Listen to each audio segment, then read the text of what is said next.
Hello everyone, my name is Javin and this is my YouTube channel, and man do I feel like I spend a lot of time standing in the same corner. And today I wanted to talk a little bit about the Crimson Invasion set, along with opening some packs of, obviously. So anyway, what I thought was pretty interesting, and I heard from a few different people, some multiple sources, and that is that the Crimson Invasion set is one of the worst selling sets in Pokemon history. Now, I didn't hear personally that this was the worst selling set. You know, Nintendo didn't call me up and say Crimson Invasion is the worst set, but I have heard from over 2 people that Crimson Invasion is selling really awfully. So why is it selling so bad? Why are people not buying Crimson Invasion? That's what I want to answer today. What's wrong with the set? Or maybe it's just you people. Something's wrong with you. So what's wrong with the Crimson Invasion set? What's the issue? Out of the entire Crimson Invasion set list, there are only a handful of playable cards in the TCG that you can use towards decent decks. So when you compare Crimson Invasion to other recent sets like Sun and Moon base set or Guardians Rising, Burning Shadows, all these sets have had some extremely playable cards and that are vital to very top decks right now. You know, I'm not a competitive player in the TCG. I dabble a little bit, but I know that these cards in this set, there's very few that are in current decks. A set Sun and Moon, you got your Ultra Ball. I think you got your Ninetales GX, Decidueye GX. All those cards are used in some very relevant decks. You know, you go on to Guardians Rising, and you've got Tapu Lele. You got to have your Tapu Lele. There's a few other cards in that set as well. And we move on to Burning Shadows. And in terms of playability, you've got Guzma for a trainer card, and several others as well that are viable options in Burning Shadows.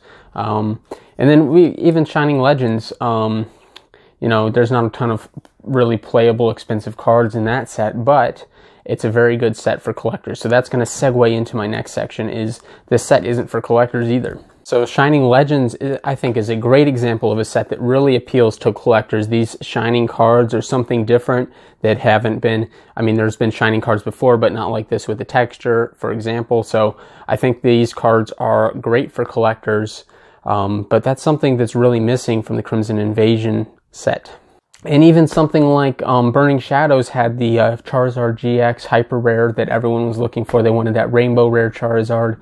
And Crimson Invasion just doesn't have any of those things. It doesn't have the playable cards. It doesn't have the collectible cards. I mean, there are a few cards that I would like in the set, but there's none that really appeal to me. So I think all those reasons are why Crimson Invasion has sold very poorly, according to my sources, my secret sources. And apparently the Pokemon Company was very confused at why this was selling so bad, and it's pretty obvious. They don't have playable cards. They don't have very collectible cards. That's why it's not selling. They don't have cards people desire. So people aren't going to buy the packs if they don't want the cards inside them. You all know that I didn't like the Evolution set very much, but there were actually cards I really wanted in there. You know, the Full Art Charizard, Full Art Dragonite. I liked the Misty's Determination Full Art. There was a bunch of Full Art cards in there that I really thought were pretty cool. I just wasn't able to pull them. My luck was really bad with that set. That's why I didn't like it. But even the holos I liked in that set. So overall, that set I think I did like more than the Crimson Invasion set here, now that I look back on it.